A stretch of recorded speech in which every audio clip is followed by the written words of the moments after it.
നൈഗുന് ഇപ്പോൾ 10 മാസം കഴിഞ്ഞു. അപ്പോൾ 10 മാസത്തിലെ വാക്സിനേഷൻ എടുക്കാനുണ്ട്. ഇന്നപ്പോൾ ഞാനും പൊന്നും കൂടി നൈഗുനെ വാക്സിനേഷൻ എടുക്കാൻ കൊണ്ടുപോവാണ്. കുളിയൊക്കെ കഴിഞ്ഞപ്പോഴത്തേക്ക് നല്ല ഉറക്കക്ഷീണത്തിലാണ്. ഉറങ്ങുന്നതിന് മുന്നേ തന്നെ പോയി വാക്സിനേഷൻ എടുത്തു വരാമെന്ന് വിചാരിച്ചു. ഇവിടെ അടുത്ത് തന്നെയാണല്ലോ, അപ്പോൾ പെട്ടെന്ന് പോയി വരാം. എനിക്കിപ്പോൾ വാക്സിനേഷൻ എന്ന് കേൾക്കുമ്പോഴേ ട്രോമയാണ്. ഈ ഹാപ്പി കുട്ടനെ ഇപ്പൊ തന്നെ കൊണ്ടുപോയി കരയിക്കണല്ലോ എന്ന് ഓർത്തിട്ട് ആകെ ടെൻഷനാണ്.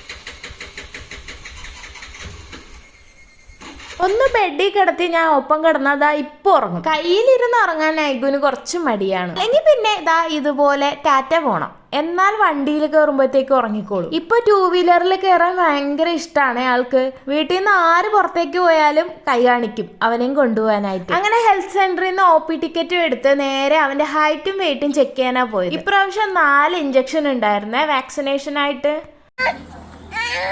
ഇപ്പൊ എനിക്ക് ഈ കരച്ചിൽ കേൾക്കുമ്പോൾ തന്നെ എനിക്ക് അന്ന് അവൻ വാക്സിനേഷൻ എടുക്കുമ്പോൾ പെടഞ്ഞത് ഓർമ്മ വരിക. അത് കഴിഞ്ഞ് ഉറങ്ങിയ ആള് വൈകുന്നേരമാണ് എണീക്കുന്നത്. ഞാൻ ടെൻഷൻ അടിച്ച പോലെ അത്രയും വേദനയൊന്നും ഉണ്ടായിരുന്നില്ല. ഇവിടെ എപ്പോഴും കുരുത്തക്കേട് അൺലിമിറ്റഡ് ആണ്.